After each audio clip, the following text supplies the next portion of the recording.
না বল কথা না, আরে সবাই এটা খিরাইয়ের ফেমাস বলো, আর কোনটা দেবো?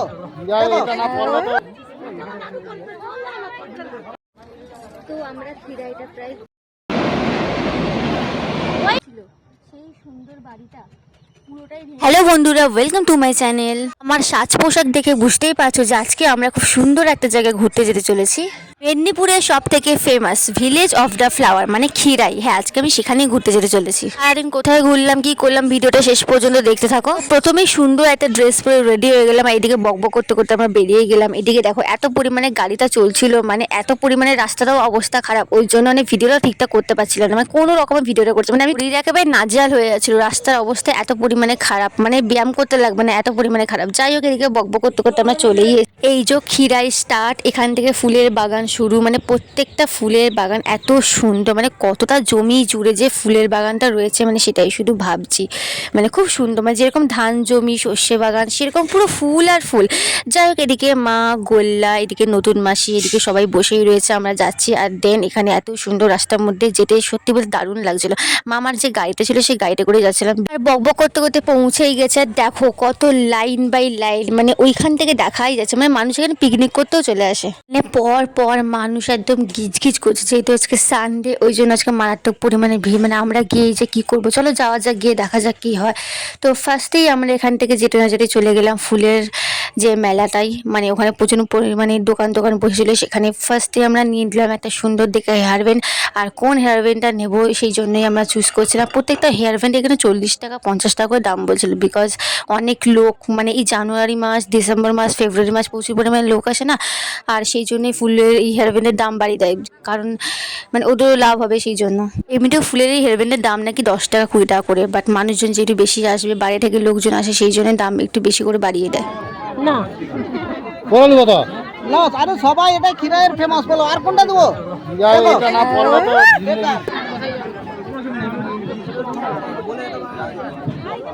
তো এখন ফুল পোড়াপুরি চলছে সবাই মিলে। এইকে মুখটা দেখাও একটু। তো গাইস, আমরা চলে এসেছি খিরাই, আর এখানে প্রচণ্ড ভিড়, যেহেতু আজকে রবিবারের বাজার ওই জন্য আজকে মারাত্মক ভিড়। তো দেখতেই পাচ্ছি চলে এসেছি, আমি মাথা সুন্দরতে হেয়ার ব্যান্ড করেই নিয়েছি। এখানে মাঝখানে সব জায়গায় একটু একটু করে দোকান বসেছে, সাথে খাবারের দোকান, জুয়েলারির দোকান। তো কেমন লাগছে অবশ্যই লাইক কমেন্ট শেয়ার করে দাও। আমার তো বেশ দারুণ লাগছে। প্রত্যেকটা জায়গায় প্রত্যেক রকম ফুল ফুটে রয়েছে, গাঁদা ফুল, অনেক রকমের ফুল, বেশ সুন্দর লাগছে। দেখো প্রকৃতি চারদিকে শুধু ফুল আর ফুল, ফুল আর ফুল। বল কেমন লাগছে বল। কোথায় হেভি লাগছে, ভীষণ অসাধারণ। ফুলের এই হেয়ার ব্যান্ডটা আমার এত ভালো লাগে না যে কি বলবো, মানে এখানে আসলে ওই হেয়ার ব্যান্ডটা কিনতেই হবে, মানে এত সুন্দর করে এরা বানায়। আর এদিকে দেখো লোকজন পুরো একদম গিজগিজ করছে, মানে যাওয়ারও কোনো রাস্তা নেই। যাই হোক, মানে কি বলবো। তারপর আমরা এখানে চলে আসলাম খুব সুন্দর সুন্দর ফুলের বাগান দেখতে, এখানে শ্যুট করতে। মানুষ তো এখানে ভিডিও শ্যুট করতেই আসে না, বড় বড় ইউটিউবাররা আসে, ইউপি থেকে আসে, কলকাতা থেকে আসে, বিভিন্ন দেশ থেকে আসে, পুরো লোকজন ভিড় হয়ে যায়। তো তারপর এখানে একটু কিছু শ্যুট করে নিলাম। সব থেকে বড় কথা, তোমরা যেমন টাইপের চাইবে তেমন টাইপেরই ওরা সুন্দর করে এই হেয়ার ব্যান্ডটা বানিয়ে দেবে তোমাদের চোখের সামনে একদম ফুল গেটে গেটে। তার জন্য আমি নিয়ে নিলাম সুন্দর দেখে গোলাপ ফুল আর এরকম সুন্দর একটা কালারের চন্দ্রমল্লিকা। তারপরে এদিকে আমি আর মামি মিলে সুন্দর একটা শ্যুট করে নিলাম, দিয়ে তারপর ফুলের বাগানগুলোতে ঘুরে ঘুরে দেখছিলাম। খুব ভালোই লাগছিলো, মনে হচ্ছিলো যেন ফুলের রাজ্যেই চলে এসেছি। বাট এখানে বেশিরভাগ গাঁদা ফুলেরই বেশিরভাগ চাষ হয়। অন্যান্য ফুলগুলো যেরকম দামি দামি ফুল সেগুলো ওরা চাষ করে না, কারণ ওগুলো কে কিনবে, সেই জন্য ওরা চাষ করে না, ওদের অত পয়সা করে নেই। যাই হোক, বাট দারুণ লাগছিলো। তো আমাদের ঘোরা প্রায় শেষ, মানে অনেকক্ষণ ধরেই ঘুরলাম, কারণ সব জায়গায় একই ফুল, গাঁদা ফুল, চন্দ্রমল্লিকা, ডালিয়া, টিউলিপ এইরকম। তাই অত ভিডিও করলাম না, কারণ সব জায়গাটা একই।